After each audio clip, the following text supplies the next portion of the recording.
your daily Miami Dolphins podcast. Part of the Locked On Podcast Network, your team every day.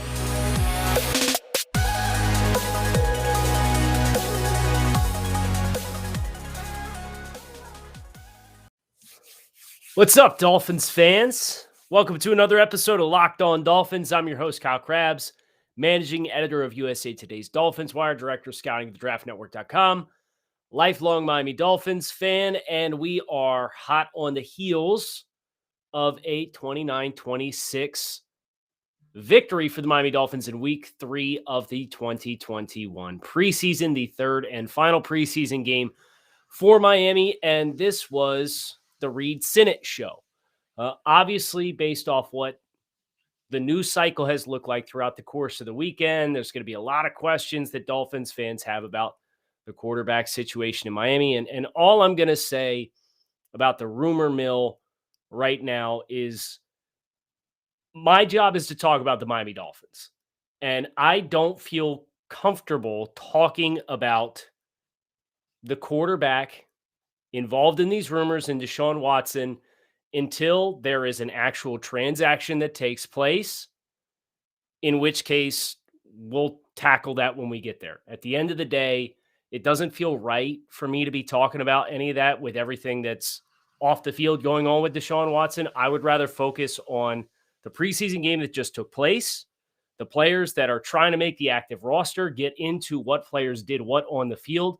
And that's where I want to channel my energy and spend our time here on the show. Okay, so I wanted to get that right off the jump.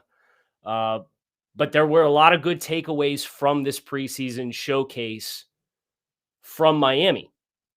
Reed Sinnett, 22 of 33, 343 yards, 2 touchdowns. Obviously, the miraculous play down the stretch, the Hail Mary that was caught by Chris Myrick, and a really magnificent job by him in the end zone to get a foot and a knee on the same leg down and secure the touchdown. Myrick's not going to make the team, right? I think there's a lot of guys who made some plays today that I just think it's kind of stacked. The deck is stacked too deep at some of these positions. And tight end is one of those spots where Myrick's probably tight end 6 and tight end 5 is probably not going to make the roster. It's just that numbers game when you start trying to stack into an active roster, it doesn't help you. So with so many of the guys playing significant roles that were third string guys trying to make the active roster, I think one thing that would kind of help us sort through what happened today is to look at bubble guys and who stood out for better or for worse. Everybody in the comments, Kirk Merritt, MF and Kirk Merritt went nuts. And this is a pro Kirk Merritt podcast, pro Kirk Merritt show. And I genuinely think between the play down the field, the long touchdown pass, the 44-yard touchdown, the first reception that he had, in which he'd been doing that all camp, where he's going up high, really testing his catch radius, making really high difficult and degrees of catches, and creating some plays after the catch, at the catch point. You take all that and then you stack on top of that the special teams value that he has, because that was where he really, when he was trying to stick on the Dolphins roster last year, he had to provide a lot of that. I think he's making the active roster. I think he's going to be wide receiver 6, Kirk Merritt. Whether or not they keep 7 with Jakeem Grant or not, I don't know. But I think the surplus that they have, I would not be surprised if they do find a taker somewhere for somebody to send a late round pick to Miami for one of these surplus wide receivers. We've got about 30 to 40 hours until the cut deadline on Tuesday at 4 p.m. Eastern Standard Time. So they got a little bit of time. I'm sure they'll be working the phones. I think Kirk Merritt, home run, lock it in. I think he's making the roster. I think he's earned that, and he's physically gifted, super gifted. I think Jared Dokes also makes the roster. He carried the ball 16 times for 56 yards and 2 touchdowns in this game. I've got a lot of questions about Dokes versus Patrick Laird. One's going to be RB4. Which one would it be for you? Dokes gives you more power, right? Laird's a really good pass catcher, good third down back, doesn't have a great frame per pass protection.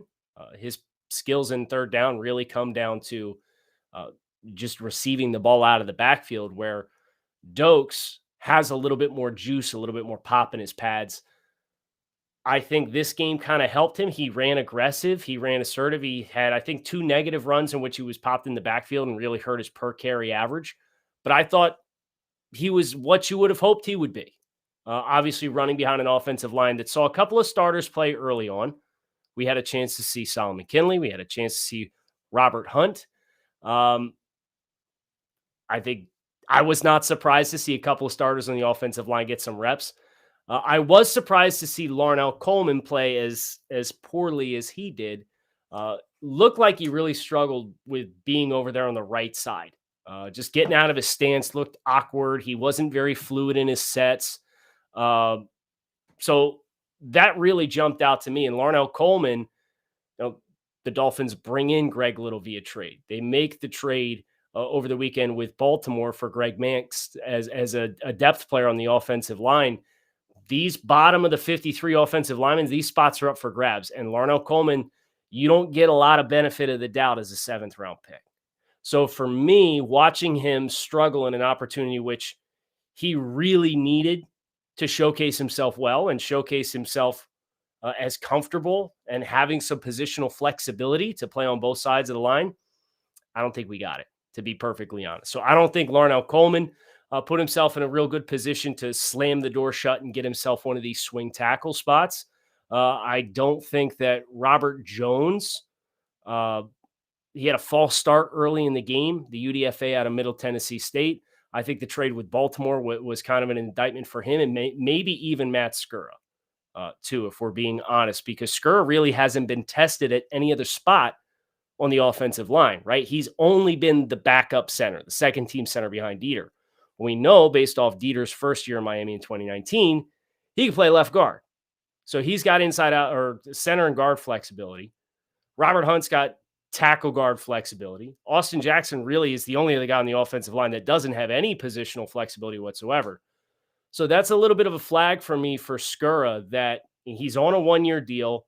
They went out and they got somebody else from the same system who has experience playing both guard, center, and even in Houston, some extra tight end and some heavy set type stuff. So that versatility is something for me to watch. But I didn't think either one of the rookies on the offensive line helped themselves particularly well with their play throughout the course of the game. The Dolphins, 24 rushes for 69 yards. If we're going to stay on trench play specifically and guys in the trenches that did not help themselves, the roughing the passer call on Benito Jones is just a clown car show. Like, I can't believe they actually called that roughing the passer. But guys like him and Ledbetter and Strobridge on the third team defensive line, like Cincinnati got some push and Atlanta had a lot of push last week. So that was something I was really interested to see was how did these guys hold the point of attack? And I didn't think there was a lot of really inspirational play up front along the defensive front when the third team guys were in. The good news is the first 2 levels of that rotation on the defensive front are studs. You got a bunch of monsters up front. Wilkins, Raekwon Davis, Sealer, Agba, if you're including him in there. They got a lot of quality options. I'd even probably put John Jenkins in that conversation. But Strobridge, Benito Jones, like, I don't know if any of these guys are going to make the cut when it all comes down to it, because this is 2 consecutive weeks when these guys are in the game, you're getting gashed. And I know some of it's the linebackers behind him too, right? I didn't think Duke Riley played particularly well. I'd be very concerned if I'm Duke Riley about making the team. His advantage is he can run like the wind, can play some teams, he can play in space. You need to know all the assignments, and I would prefer not to make any real stern observations without seeing what the All-22 looks like and what everybody's assignments were. But Duke Riley looked wrong on a couple of times, particularly on the touchdown pass in the slot man-to-man coverage against Chris Evans for the big gain. I think that was a 9-yard completion, 30-yard completion from the slot. They literally just ran slot fade, and Chris Evans ran right by. So I'd be concerned if I was Duke Riley. Shaquem Griffin, didn't necessarily see anything. I obviously saw him in the game in the fourth quarter. And as OG Highway is quick to point out, Vince Beagle going on IR. Now there's some opportunity for opening here. I think, the easy explanation is you can divide these reps between going on 4-man fronts and having Agba take some of them rotationally. You can also go with your hybrid linebackers and say more snaps for Van Ginkel, more snaps for Jalen Phillips, more snaps for Brendan Scarlett. I think you spread it across enough guys and you could probably take it in stride without having to do anything drastic. But if that depth continues to get tested, if somebody else gets banged up, that's something that we'll need to cross that bridge when we get there too. The observation about hybrid linebackers, though, I'm glad this guy's a bubble guy, but he was one of the marquee guys that played in this football game was Jalen Phillips. And obviously everybody wanted to get really excited about Jalen Phillips with the same kind of energy that's out there for Jalen Waddle. And I get it, but I watched Jalen Phillips pretty closely when he was in the game. And I also watched him last week very closely in Atlanta, and he had 5 pass rush opportunities and 25 reps against Atlanta. He dropped in zone coverages twice. He played the run 18 times. So you can do, I'm not a math guy. I say it all the time, but at the same time, I know that's a very low percentage of his reps against Atlanta that were pass rush opportunities. In this game, he had at least 3 pressures. They came in different ways. Cincinnati went to boot naked, which is the quarterback's unprotected, and Phillips is the unblocked end man on the line of scrimmage, and he slow plays it, keys it, triggers it. You see the explosiveness that he has. It really pops off the screen at you. And then they did get out into some of their twist and stunt game, and he was a looper inside and came back inside an interior gap. And that acceleration as he kind of flattened and came into the gap and really exploded and triggered into the face of the quarterback really flashed at you again. The most impressive one, he just barely missed his footing, was he won off the right edge with a speed rush and reduced the inside shoulder and turned that corner real tight. And if he had kept his footing, he may have been in a position to try and bat the ball out and have a strip sack. It looked like he was on like the 50-yard line with the logo.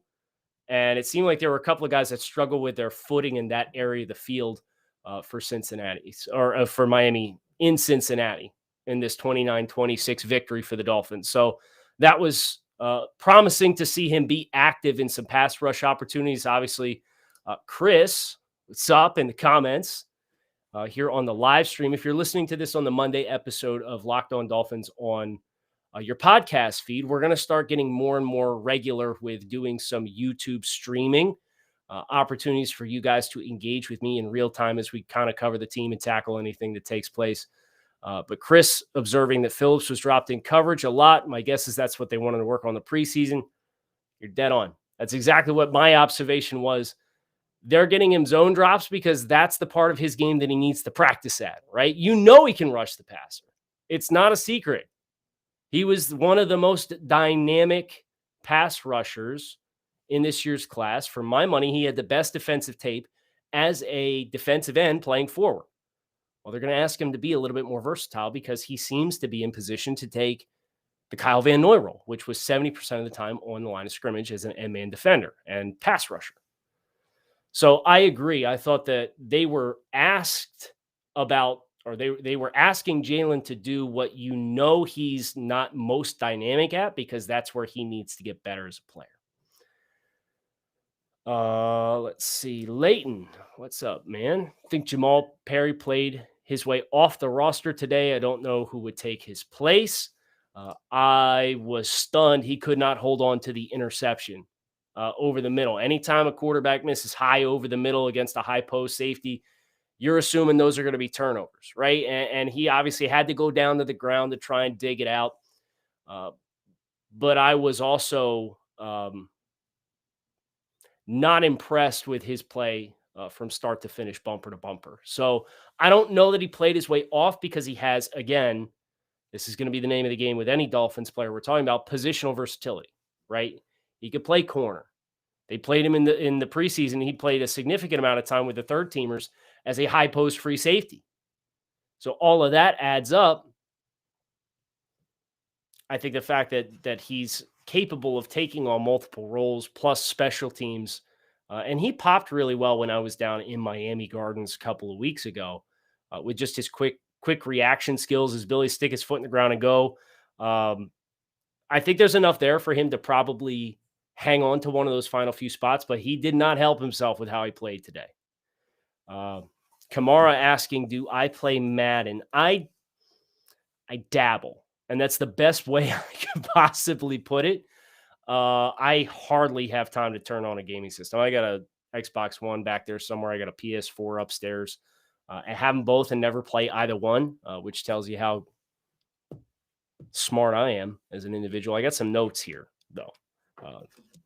If you're trying to play, let me practice on the sticks for a few months first, and I'll get back to you. Greg Little. I thought Greg Little played really well tonight, and I was really encouraged to see him at left tackle, taking efficient pass sets. His rhythm, his cadence was good. He's not the most fleet of foot as far as the suddenness that he plays with, but at the same time, it was maximizing his reach. It was utilizing the size of his frame to really drive, get distance when he needed to take vertical sets and get off of the line of scrimmage. So not just quick setting guys and hopping out of his stance and flashing his hands right away and then going with a quick strike to try and negate guys at the line of scrimmage. He was willing to vary the depth and the timing of his sets, and he looked pretty good. And obviously, you're playing in the third preseason game. I'm not going to read too much into it, but there's obviously a physical skill set that's there to work with, and the fact that this guy was a top 40 pick. And Carolina, Matt Rule, paraphrasing, said he's probably just a guy that needs a change of scenery. So if you feel that lowly about him and you're that ready to just move on and get rid of him, those are the kind of guys we'll take the chance on 10 times out of 10. And I think you're seeing that with Miami, and hopefully he continues to come along and you've got some quality depth.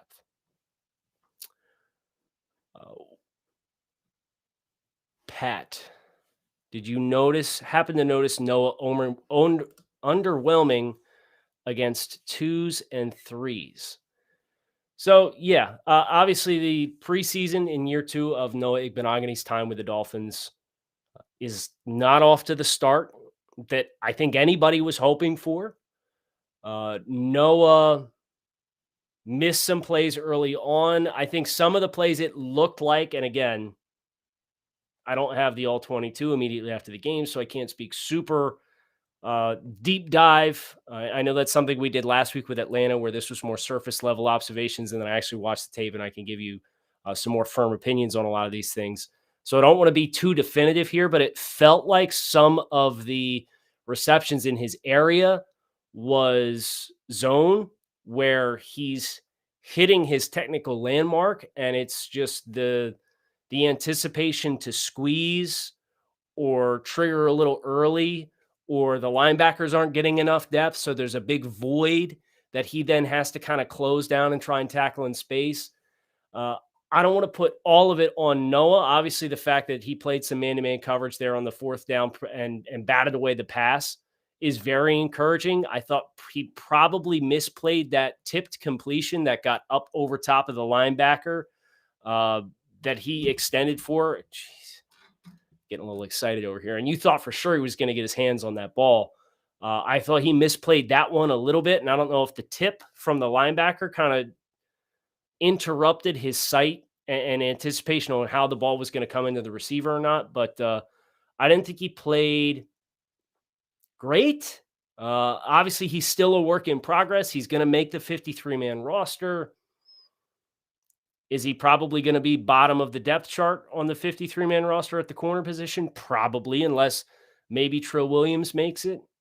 And Trill, I'm hopeful he's going to get a shot to stick on this roster. I'm really rooting for Trill. He's a great story, and obviously betting on himself, leaving Syracuse, leaving eligibility, still needing surgery, said it was the best decision for both him and his family. So, yes, Pat, to answer your question, I didn't think Noah blew it out of the water to the degree in which we would have hoped if he said he was going to play an entire game in week 3 of the preseason as first round pick.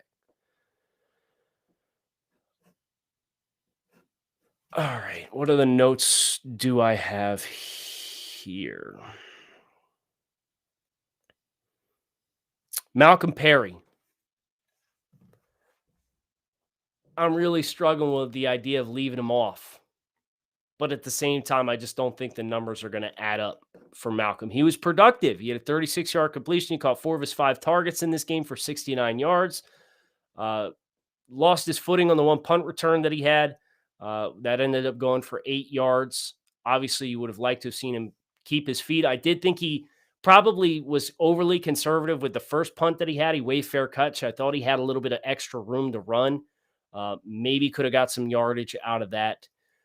He's going to be a great candidate for the practice squad, guys. Ultimately, end of the day, I think you got a number of guys that are going to be great practice squad candidates.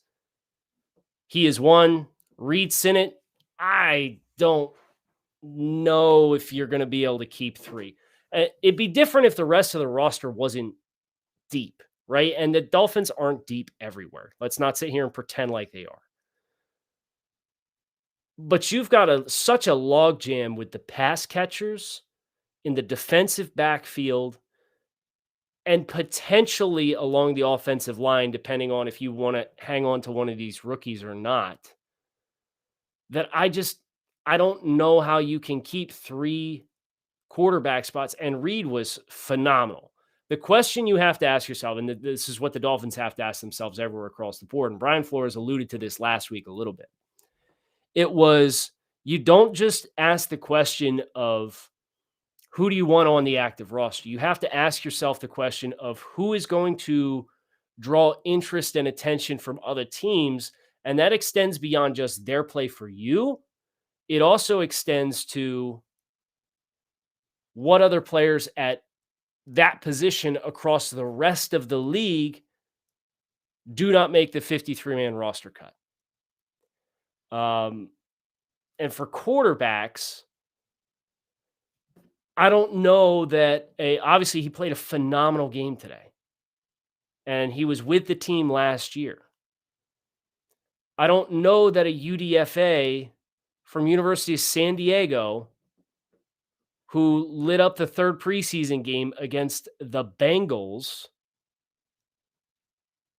is going to have that kind of market that they couldn't push him through waivers and get him back on the practice squad. And if you want to protect him on a weekly basis, you can. I'd be bummed if we lost him. I would be. But I also don't think I can justify using a 3rd active roster spot for him entering into this year with all the other log jams that you have for the team. Let's see. Any other questions you guys have? Please feel free, drop them in here as we're getting ready to wrap this post-game victory, preemptive victory Monday episode of Locked On Dolphins. A lot of surface level observations. Obviously, question here about Preston Williams. I've kind of been on this train. It was funny. I went back and looked for my own receipts, and I hit the Preston Williams piece of the conversation and missed on the Nick Needham piece of the conversation. It was something to do with somebody not getting the hype on Nick Needham. And obviously, at the beginning of the offseason, I was pretty critical of Nick as far as just undisciplined play at the top and questioning athletic profile. And he played a lot today as well. But I think that probably had to do with the fact that whether he's going to end up being the 3rd outside corner or the nickel, just wanting to get him reps at both as a 3rd-year guy who's still relatively new. And they want to continue to develop some of those good muscle memory and assertiveness and confidence to not grab and panic. So I thought that was good that he did get some time because of the depth at corner. Obviously, he didn't play Xavier, and he didn't play Byron Jones, and he didn't play Justin Coleman, and a bunch of these guys. So Noah or Nick definitely would have benefited from the reps. So I'm glad they got him the reps. But I said, eventually we're going to have this same conversation about Preston Williams, about the expectation versus the reality of the player. And I'm glad that guys like Kirk Merritt can show up as a super dynamic athlete, but a guy who you saw the separation on the double move for the deep touchdown, and you're seeing what he's doing after the catch at the catch point, and he plays special teams. So, yeah, for me, like, I'd be trying to move one of either Jakeem Grant or Preston Williams, depending on if they want to continue to have more depth at speed or more depth at size. If that ends up being Preston, so be it. I would have needed to have more reliability in Preston, not just in durability, but also for consistency at the catch point. So I don't want to go back down the rabbit hole of percentage of targets that are converted for receptions for Preston and the drops. Here's a good one from Ben. This is how you know I'm a real football nerd. How, in your opinion, has Pilardi looked so far? He's got a leg, and I'm a sucker for good special teams play.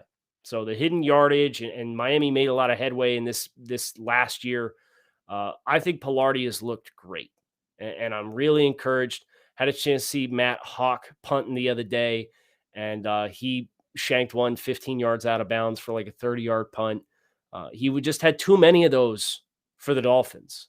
I have not seen anything to that degree from Pilardi. Of course, I'm sure I jinxed it. And the next time we see him, there's going to be a gaffe, and you guys can totally blame me for it. And it's fine. I'm mentally prepared to do that.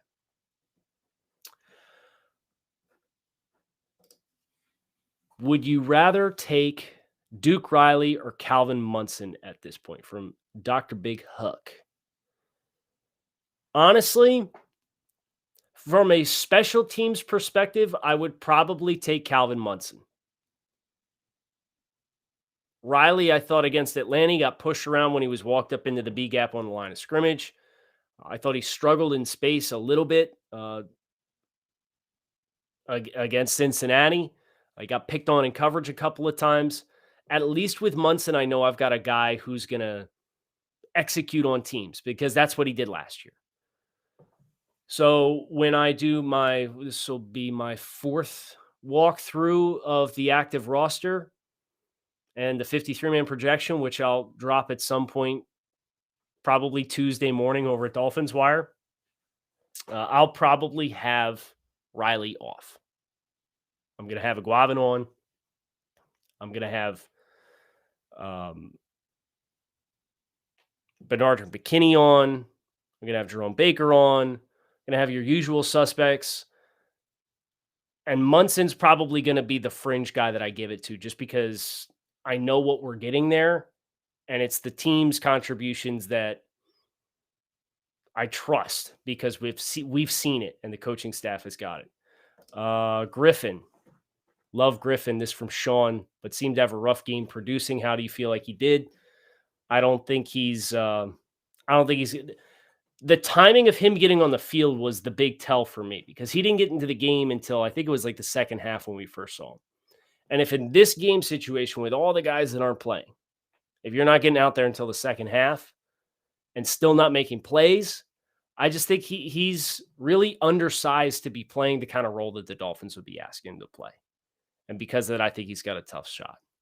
I would not expect Griffin to make the roster. But I would expect you guys to hit like and subscribe on the channel, or subscribe on your podcast feed.